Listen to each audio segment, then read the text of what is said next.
เป็นข้อดีไกเป็นไพศาลบารมีปัญจันกระพุมกันเมือง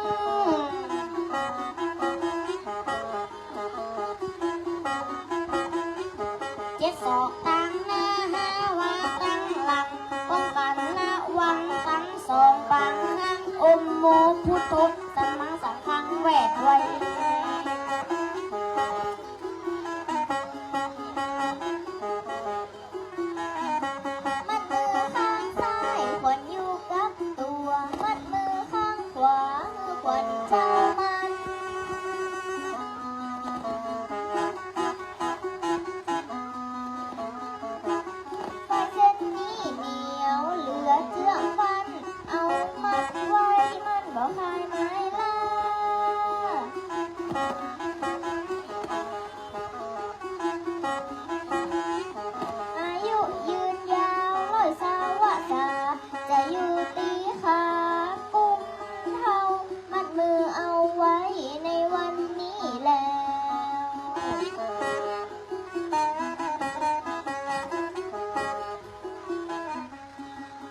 เส้นนี้เป็นไฟไหม้ขาวก็สั้นบอนยาว3 รอบ3 ห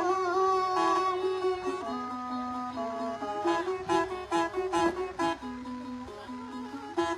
มันต้องแขนมัน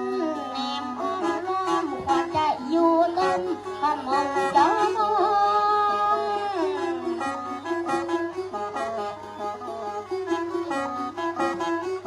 ด้วยวันบอน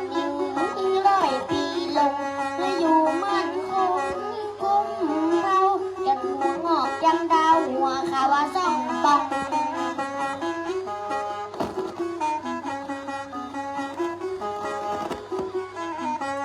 ขวัญลำพังขวัญหน้าแข็งขวัญหัวแห้งขวัญแข็งตัง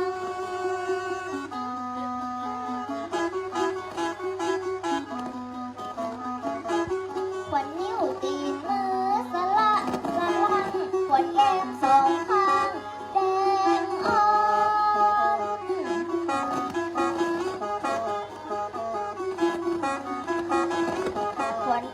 ขวัญดังคิ้วโกงกันสอนขวัญตาสองมอนใส่สองแจงขวัญหูรอบแป้งตาแกงเตี้ยงเต่า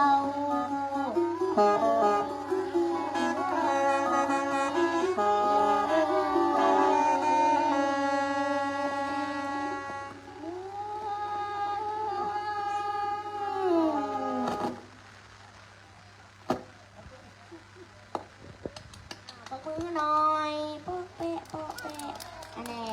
ขอบคุณครับขอบคุณที่เปิดแม่ทุกท่านได้รับชมรับฟังเสียงจ้อยเสียงซอของละอ่อนน้อยมือปานแล้วก็ละอ่อนน้อยว่างหนึ่งข้างไม่ลืมแล้วเนาะเจ้าขุนในวันนี้นะครับแล้วก็เดี๋ยวบัดนี้ก็ร้องฟังเสียงดนตรีบรรเลงไปก่อนนะครับแล้วเขาไปปะกันเห็นไหมนะครับผมวันนี้สวัสดีครับวันนี้ให้ปะกันเห็นไหมไม่เห็นอยู่